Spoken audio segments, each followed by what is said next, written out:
राजा था। राजा प्रजा में से किसी को अपना उत्तराधिकारी बनाना चाहता था। राजा ने घोषणा करवा दी कि अगले दिन जो भी व्यक्ति मुझसे मिलने राजमहल आएगा वही राजा बनेगा। वही व्यक्ति अपने लक्ष्य तक पहुंच सकता है जो किसी प्रलोभन में फंस कर रुकता नहीं है। इस संबंध में एक लोक कथा प्रचलित है।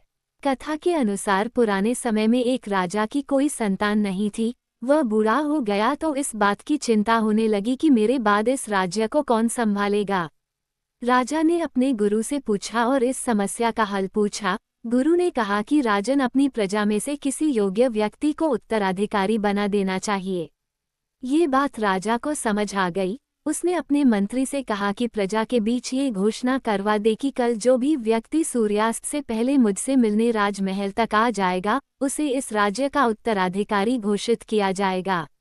ये बात सुनकर मंत्री ने कहा कि महाराज ये तो बहुत ही आसान है, पूरी प्रजा ही राजा बनने के लिए यहाँ पहुँच जाएगी।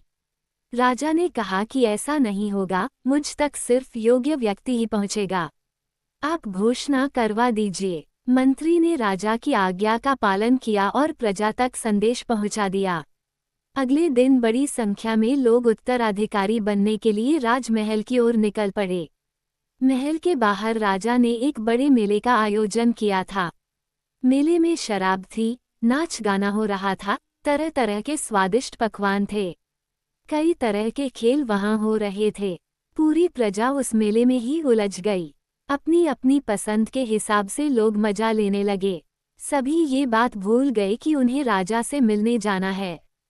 तभी वहां एक युवक ऐसा आया जो इन प्रलोभनों में नहीं फंसा। उसे सिर्फ अपने लक्ष्य तक पहुंचना था।